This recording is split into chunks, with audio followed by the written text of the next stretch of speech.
Now, there are two types of error that we can talk about. One of them is the error in your precision, and the other one is the error in your trueness. If you add the error in the precision up with the error in the trueness, that gives you the total experimental error, the error in your accuracy. Let's see how that works. Let's take that fourth target, the worst case scenario, and analyze it a little bit. Here I've got my 4 dots. These represent measurements that I've taken. I can see that they're far away from the center of the bullseye, which is the true value. If I look at the center of the measurements, the mean value, that would be right here where I have this little yellow asterisk. The distance between the true value that I have right here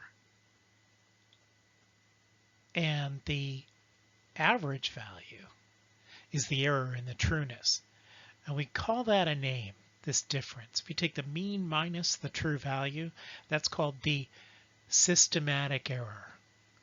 You can also call it the determinate error. So it goes by either one of those names, and it's an error in trueness. Now I can see a second type of error if I look at how the data scatters around the mean. That is, if I look at the precision. If I take the measurement minus the mean, and I do that for each of the data points, I can see that they're scattered all over the place. Some of them are close to the mean, and some of them are far from the mean, and they all go in random directions. This is called a random error. It's an error in precision. Now in real life, you have both of them happening at the same time. And the total experimental error is going to be the systematic error and the random error together. So let's recap. Systematic error is a difference between the true value and the mean value, and it's associated with your trueness. The bigger your systematic error is, the poorer your trueness is going to be. Random error is associated with how the data scatters around the mean, and it's a measure of precision. One important difference between systematic error and random error is that with systematic error, it's a consistent shift of your mean away from the true value.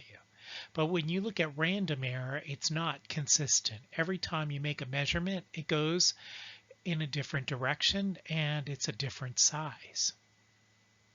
Now we've distinguished between the two kinds of error because knowing which kind of error you've got can help you fix it.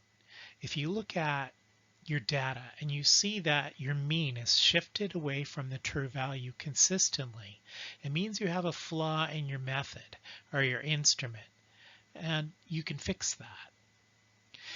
On the other hand, if every time you take a measurement you're getting a different value, you've got a lot of random error, it means something's changing from measurement to measurement, and it's something that you're not controlling. You might be able to cut down on that by controlling whatever is causing these fluctuations in your data. So if you've got some systematic error, if you've got poor trueness, you can fix that by calibrating. Now, if I was an archer and I was consistently firing off target, I could change my bow sight so that I would be targeting just a little bit over this way. That's an example of calibration in real life. You can apply your measurement to something that is known, where you know where the bullseye is, and add a calibration factor to shift all of your data so that it's hitting the bullseye. If you're seeing random fluctuations in your data, a lot of random error, you want to make sure that there are no random variables that are affecting your measurement that you can't control. For example, if you have random temperature fluctuations, sometimes they will cause random error in your data. So what you can do is do your experiment in a constant temperature bath. It will keep the temperature constant, so you won't get random fluctuations from that particular source anyway. Now suppose you have a set of data and you want to calculate the size of the systematic error. all you've got to do is calculate the average of all of your data and subtract from it the true value. You have to know the true value to be able to do that. And that is an estimate of the systematic error. Now notice if your true value is bigger than your mean, that means that your systematic error will be a negative number. And that makes sense because the negative number is telling you that the mean is too low. If you've got a positive number for the systematic error, it means that the mean is too high. What about random error? What if you wanted a numerical estimate of random error?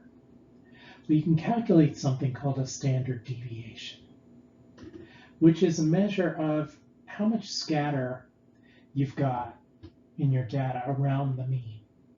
It's not hard to calculate if you've got a scientific calculator. There's a key on the keyboard for doing that. And if you've got Excel handy, that also has a function for calculating it. So it's an easy thing to calculate. We'll see later how to do it.